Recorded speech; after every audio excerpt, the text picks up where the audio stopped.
This morning, we begin with the two Democrats leading impeachment in the House, Intelligence Chair Adam Schiff and the Chair of the Judiciary Committee, Jerry Nadler.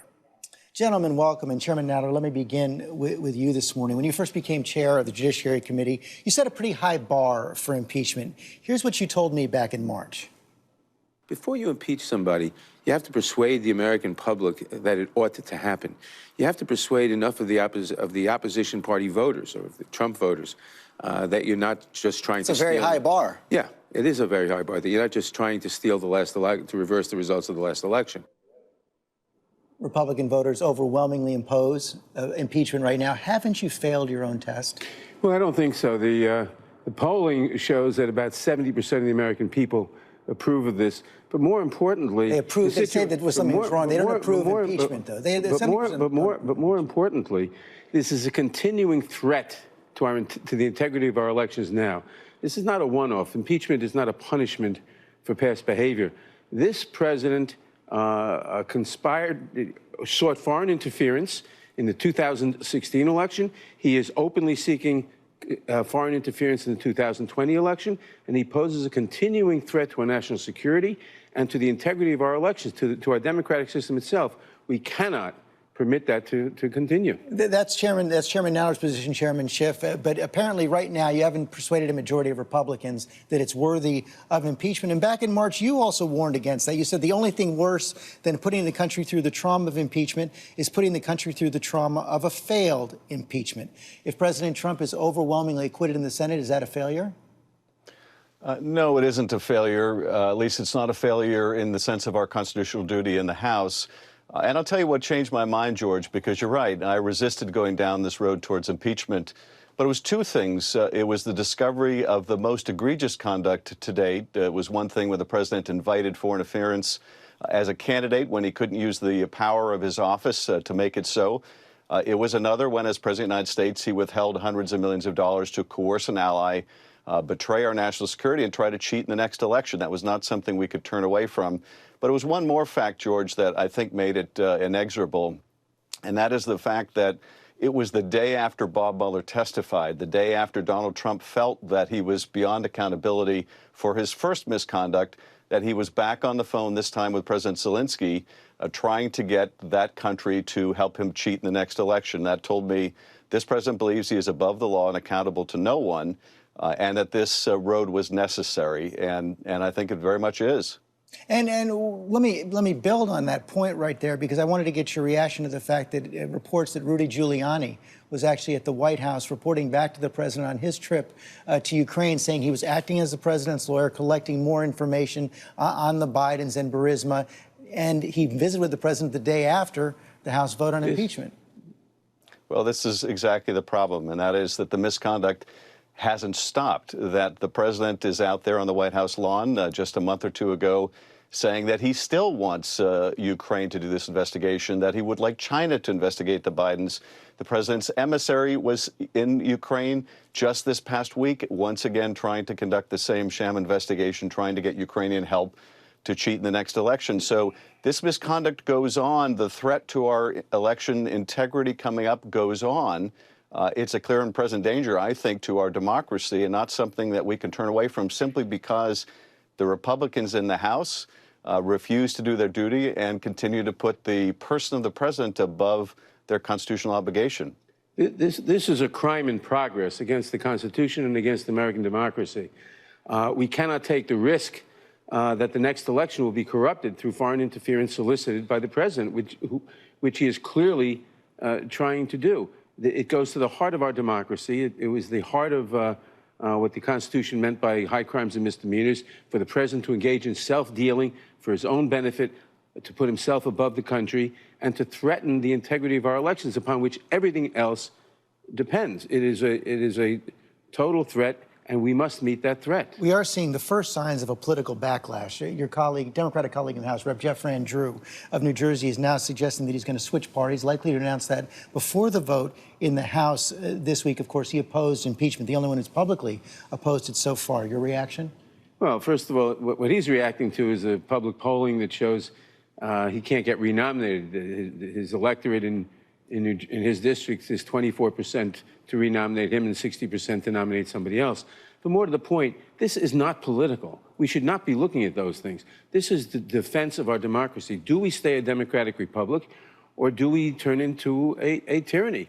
There are two questions that are implicated in all this. One, is it okay to solicit foreign interference for your election campaign? Is it okay to use the power of the presidency to coerce a foreign government into helping you in the election and to subvert the honesty of the election?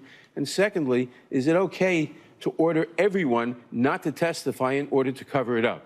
Those are the two articles of impeachment. If the answer to either of those questions is it's okay, we will not have a democracy anymore. Chairman Schiff, I know that Speaker Pelosi said she's not whipping this vote. The members are free to vote their conscience. We know that the Republicans are targeting 31 Democrats from Trump districts. Are you confident you have a majority to impeach the president?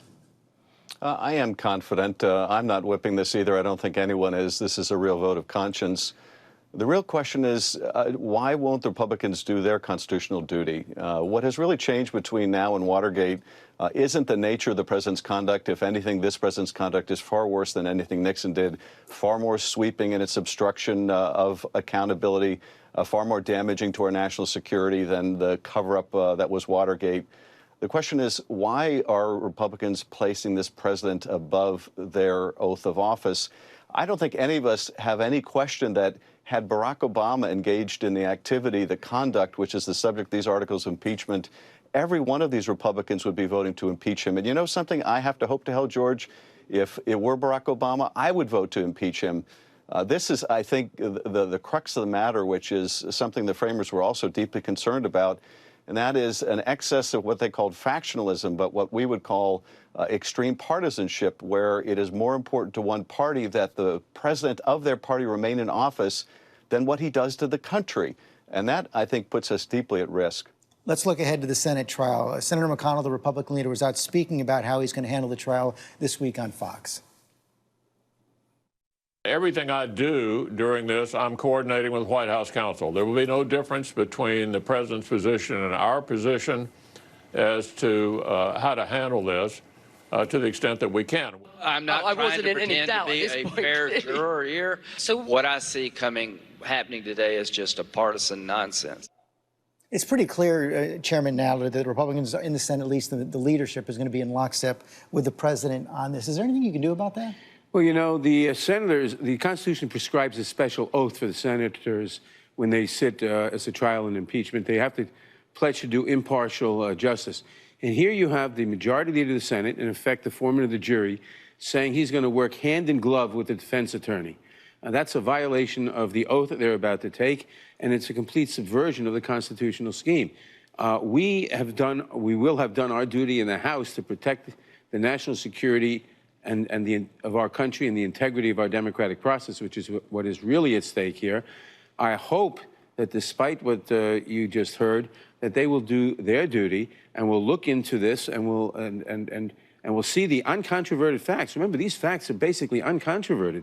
The president solicited, he blackmailed a foreign government into giving aid to his election, using funds that were appropriated for military aid to a country under invasion by Russia.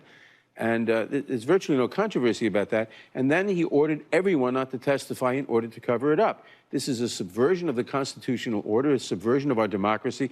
And if he gets away with it, future presidents of either party will be able to really change the nature of our government. This changes the nature of our government.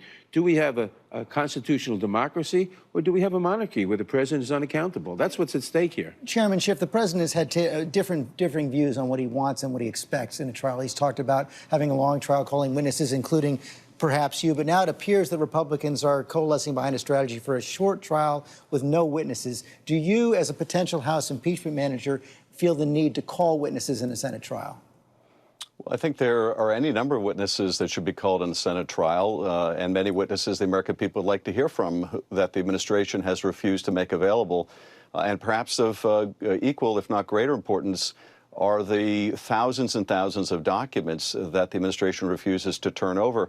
I would hope that every senator of both parties would like to see the documentary evidence. They'd like to hear from these witnesses that haven't testified. And I would urge Mitch McConnell to start negotiating with Chuck Schumer to make sure that those senators have a full record. But I think we see clearly what's going on here with the comments of Lindsey Graham and others, and that is they don't want the American people to see the facts. They realize what's been presented in the House is already overwhelming, but that there's more damning evidence to be had. And they don't want the American people to see that. And I think that's disgraceful.